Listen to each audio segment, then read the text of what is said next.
जय हिंद एवरीवन, स्वागत है आप सभी का इंडिपेंडेंट क्लासेस में। आज हम लोग 10th की फिजिक्स का फर्स्ट चैप्टर प्रकाश का परावर्तन, अपवर्तन और गोलीय दर्पण और उसके बारे में देखेंगे।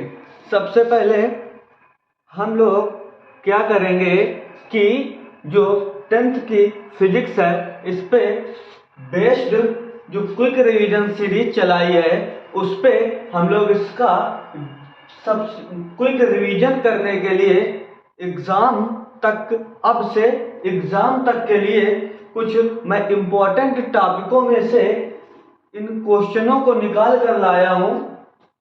तो वो क्वेश्चंस प्रत्येक चैप्टर से इम्पोर्टेंट क्वेश्चंस को निकाल कर मैं आप लोगों को कराऊंगा। तो यहाँ से हम लोग शुरू करते हैं। आज हम लोग देखेंगे प्रकाश का परावर्तन। क्या? प्रकाश का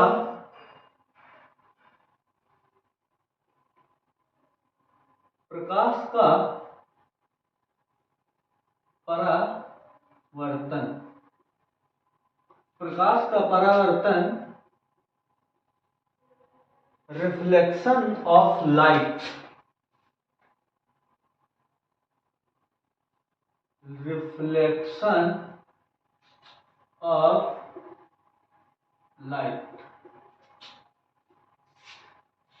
सबसे पहले हम लोग क्या देखेंगे कि प्रकाश का परावर्तन में सबसे पहले हम लोग देखेंगे कि प्रकाश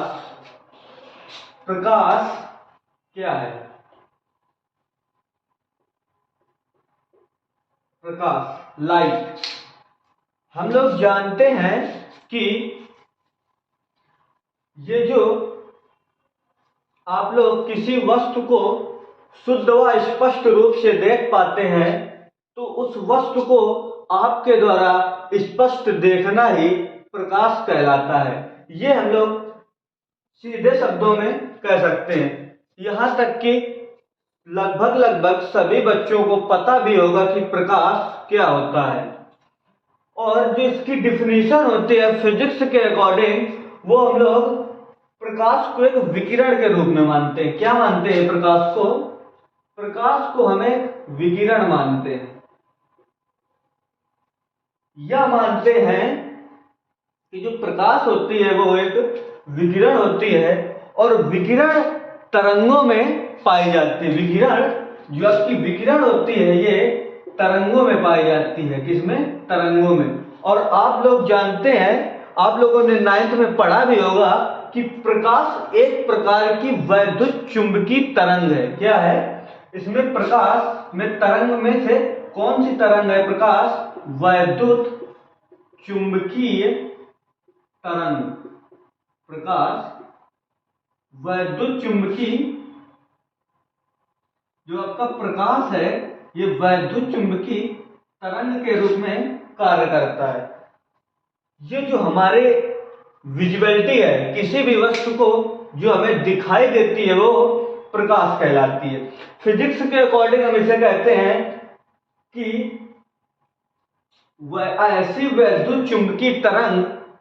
ऐसी विद्युत चुंबकीय तरंग जो हमें किसी भी वस्तु को स्पष्ट रूप से देखने में कारगर है, ऐसी विकिरण प्रकाश कहलाती है। क्या कहलाती है? कि प्रकाश एक प्रकार की विकिरण है और ये विकिरण जो होती है तरंगों के रूप में होती है। और जो फिजिक्स के अकॉर्डिंग जो प्रकाश है आपका वो वैद्युत चुंबकीय तरंग के रूप में कार्य करता है। यहां से हम लोग प्रकाश की कुछ रिलेशन या इनकी कुछ शर्तें होती हैं। सेकंड पॉइंट, प्रकाश की शर्तें या इनके कुछ नियम। आप बोल सकते हैं कि प्रकाश के नियम या प्रकाश की शर्तें। सबसे पहले हम लोग जानते हैं कि जो प्रकाश होता है वो एक सीधी रेखा में चलता है। नंबर फर्स्ट, प्रकाश एक सीधी रेखा में चलता है। Light is travelled by horizontal रे। प्रकाश जो आपके होते हैं वो एक सीधी रेखा में चलता है। और सबसे बड़ी बात कि जो प्रकाश होता है ये वायु अथवा निर्वात में इसका जो वेग होता है। सेकंड पॉइंट, प्रकाश का वायु या निर्वात में वेग 3 गुणे 10⁻⁸ मीटर पर सेकेंड स्क्वायर होता है।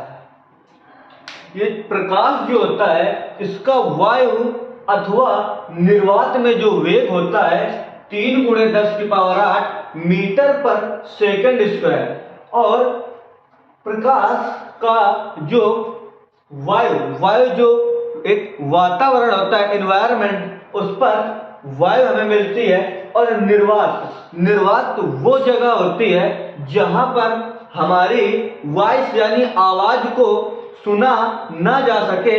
वहां पर भी जो प्रकाश का वेग होता है 3 गुणे 10⁸ मीटर पर सेकंड होता है। प्रत्येक माध्यमों के लिए प्रकाश का वेग अलग अलग होता है। यदि हमें इस पे अगर बोल दें कि हीरे में जो प्रकाश का वेग होता है वो इसकी अपेक्षा बहुत ही कम होता है, या बोल दें सबसे कम प्रकाश का वेग किस पदार्थ पर या किस वस्तु पर पाया जाता है तो वो हीरा होगा। तो यहां से नेक्स्ट पॉइंट निकल के आएगा प्रकाश का न्यूनतम वेग। इसे बोल सकते हैं न्यूनतम वेग। इसे आप प्रकाश का अधिकतम वेग बोल सकते हैं। प्रकाश का अधिकतम वेग 3 गुणे 10⁸ मीटर पर सेकंड होता है। यदि आपको बोल दिया जाए कि प्रकाश का न्यूनतम वेग क्या होता है, तो जो प्रकाश का न्यूनतम वेग होता है वो होता है 1.25 इंटू 10⁸ मीटर पर सेकंड स्क्वायर। तो प्रकाश का जो न्यूनतम वेग यहां से निकल के आएगा वो, और ये किस पर पाया जाता है प्रकाश का न्यूनतम वेग? हीरे पर।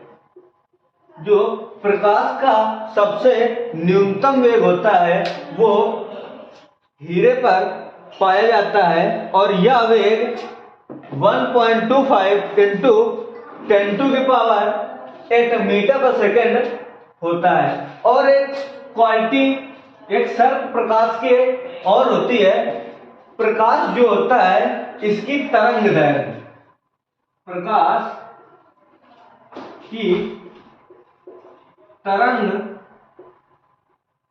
दैर्घ्य, जो प्रकाश की तरंग दैर्घ्य होती है वो 3900 एंगस्ट्रॉम से 7800 एंगस्ट्रॉम तक पाई जाती है। बट एनसीईआरटी पैटर्न के आधार पर भिन्न भिन्न बुकों में इसको भिन्न भिन्न प्रकार से डिवाइड किया गया है। किसी बुक में 3800 एंगस्ट्रॉम से 7600 एंगस्ट्रॉम, किसी बुक में 3500 एंगस्ट्रॉम से 7000 एंगस्ट्रॉम तक भी दी हुई है। अब हम लोग, प्रकाश एक सीधी रेखा में चलता है, प्रकाश का जो अधिकतम वेग होता है वो इतना, और प्रकाश का जो न्यूनतम वेग होता है 1.25 इंटू 10⁸ मीटर पर सेकेंड, और जो इसकी तरंग दैर्घ्य होती है वो ये होती है। एक बात और, जो प्रकाश होता है ये क्वांटम करण या क्वांटीकरण के सिद्धांत पर भी विजिबिलिटी की कंडीशन में, दृष्टि यानी कि स्पष्ट रूप से देखने की कंडीशन में भी पाया जाता है। बट ये आपके लेवल के हिसाब से इतना इनफ है। अब ये भी आप बोल सकते हैं कि जो प्रकाश होता है वो विद्युत चुंबकीय तरंगों के रूप में चलता है। एक पॉइंट, अगर हाई स्कूल के अकॉर्डिंग यदि हम 10th के रिकॉर्डिंग देखें तो प्रकाश की बहुत से ज्यादा 5 शर्तें दी जाती है। बोल सकते हैं प्रकाश विद्युत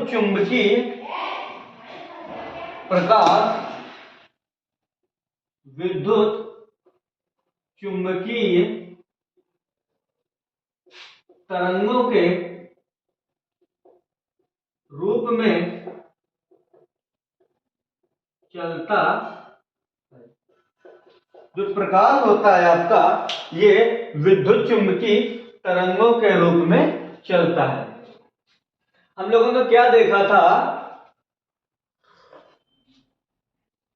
कि जो प्रकाश होता है ये एक प्रकार की विकिरण होती है। क्या होती है?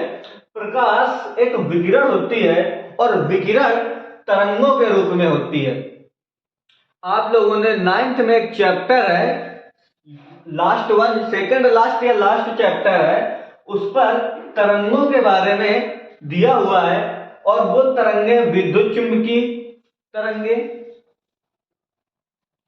रे ऑप्टिक्स तरंगे, नेशनल तरंगे और दूर संचार तरंगे। तो तरंगों के कई प्रकार होते हैं। अनुचुंबकीय तरंगे,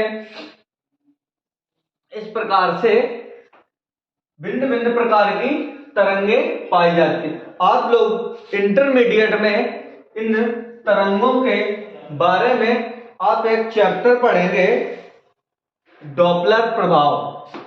तो वहां पर, और इस डॉपलर प्रभाव के पहले आपको तरंगों का अध्यारोपण का सिद्धांत समझाया जाएगा। उस चैप्टर में आप लोग इन तरंगों को विस्तृत रूप से देखेंगे। तो यहां से प्रकाश का शर्तें। तो प्रकाश क्या होता है? प्रकाश एक प्रकार की विकिरण होती है। प्रकाश एक प्रकार की विकिरण होती है जो विद्युत चुंबकीय तरंगों के रूप में चलती है। मैंने प्रकाश की शर्तें बताई। अब आप लोग इसका स्क्रीनशॉट लें। उसके बाद हम लोग चलते हैं नेक्स्ट टॉपिक पे, प्रकाश का परावर्तन।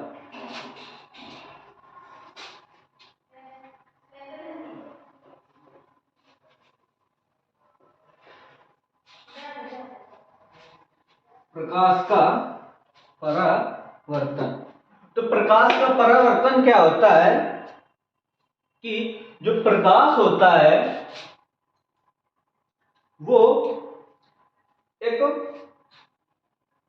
किसी चिकनी या पॉलिश का, जो ऐसी सतह हो जो चिकनी हो, एक तरफ पॉलिश हो और एक तरफ चिकनी हो। तो उस सतह पर, चिकनी सतह पर जब कोई प्रकाश पड़ता है तो वह पड़ने के पश्चात उस प्रकाश का अधिकांश भाग वापस लौट जाता है। यदि कोई प्रकाश की किरण किसी तल पर पड़ती है तो उसका अधिकांश भाग वापस लौट जाता है। इसे हम प्रकाश का परावर्तन कहते हैं। सीधे शब्दों में देखें तो ये जो लाइट रे बोर्ड में पड़ रही है, यदि इसका टकराकर, ये बोर्ड में लाइट टकराकर वापस लौट रही है तो यह प्रकाश का परावर्तन है। और इस प्रकाश के परावर्तन के आधार पर ही हमें जो वस्तुएं हैं आसानी से स्पष्ट दिखाई देती हैं। तो क्या हम लोग क्या करेंगे कि जो प्रकाश है, इस प्रकाश का परावर्तन, तो सबसे पहले हम लोग इसका फिगर जनरेट करेंगे। तो यहां से ये एक तल है जिसकी एक तरफ पॉलिश और एक तरफ चिकना है। इसे हम बोल सकते हैं परावर्तक तल। इसे हम क्या बोल सकते हैं? परावर्तक, रिफ्लेक्टेड सरफेस। परावर्तक तल, या इंग्लिश वाले बच्चे इसे लिख सकते हैं रिफ्लेक्टेड सरफेस। Reflected surface. और जो फिजिक्स के अकॉर्डिंग इसकी परिभाषा निकल के आती है, जो इसकी फिजिक्स के रिकॉर्डिंग, तो वो क्या होती है कि जब कोई प्रकाश की किरण किसी एंगल पर, जब कोई प्रकाश की किरण किसी कोण पर आपतित होती है, क्या होती है? आपतित, आपतित किरण। यदि कोई प्रकाश की किरण इस तल पर किसी एंगल पर पड़ती है, यदि हम इसे सीधे व्यवस्थित, यदि हम प्रकाश की किरण को इस तल के अभिलंबवत इस पर लाइट गिराएंगे, तो वह जिस माध्यम से जाएगी उसी से वापस लौट जाएगी और हमें प्रकाश के विचलन का या प्रकाश का कितना भाग व्यवस्थित रूप से वापस गया और कितना भाग प्रकाश इस तल पर पड़ा, ये प्रारंभिक और अंतिम स्थितियों का कुछ अंतर पता नहीं चलेगा। इस वजह से हम लोग क्या करते हैं कि जो किरण होती है वो परावर्तक तल पर एक कोण के साथ इस तल पर अपवर्तित करते हैं और इस बिंदु से टकराने के बाद प्रकाश का अधिकांश भाग वापस लौट जाता है, प्रकाश का अधिकांश भाग वापस लौट जाता है और जो प्रकाश किरण तल से टकराने के बाद वापस होती है उसे परावर्तित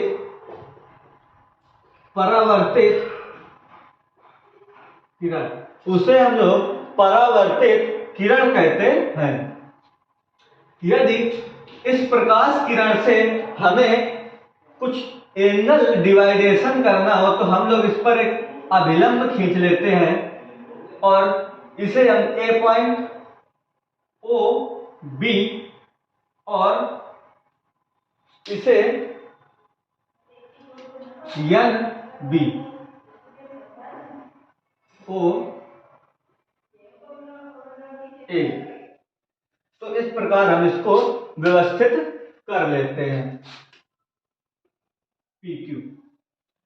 जब हम लोग इसकी रचना लिखेंगे तो लिखेंगे कि यदि कोई प्रकाश की किरण एक परावर्तक तल PQ जिस पर आपतित प्रकाश की किरण AO परावर्तन के पश्चात अभिलंब से बिंदु O के अभिलंब से परावर्तन के पश्चात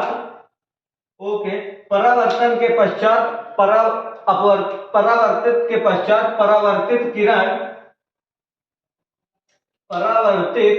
किरण OB प्राप्त हुई। तो इस प्रकार परावर्तन का नियम क्या कहलाता है? जो इसका शॉर्ट मेथड पे जो नियम होता है, जब कोई प्रकाश की किरण किसी चिकने या परावर्तक तल पर टकराती है तो टकराने के पश्चात प्रकाश का अधिकांश भाग वापस लौट जाता है। इस प्रक्रिया को हम प्रकाश का परावर्तन कहते हैं। अब इसका कुछ शर्तें होती हैं, तो हम लिखेंगे प्रकाश के परावर्तन की शर्तें।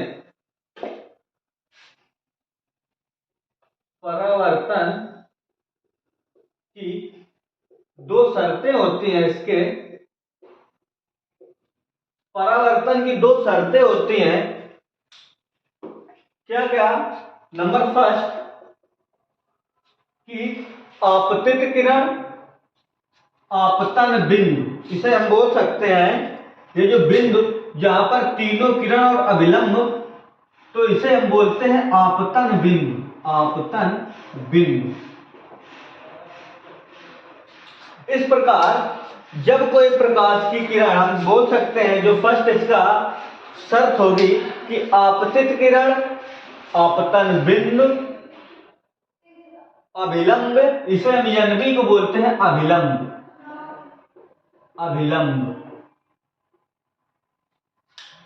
तो क्या बोलेंगे? जो फर्स्ट शर्त होगी इसकी, आपतित किरण, अभिलंब, परावर्तित किरण, आपतन बिंदु, तीन आपतित किरण, अभिलंब, परावर्तित किरण तीनों एक ही तल में आपतन बिंदु में स्थित होंगे। क्या बोलेंगे? आपतित किरण, आपतित किरण कामा अभिलंब, आपतित किरण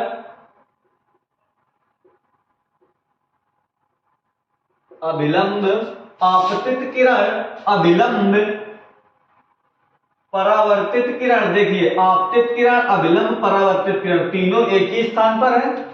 आपतित किरण अभिलंब और परावर्तित किरण कमा परावर्तित किरण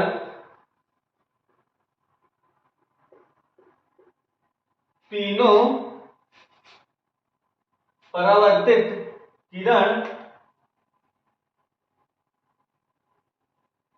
पर आपतन बिंदु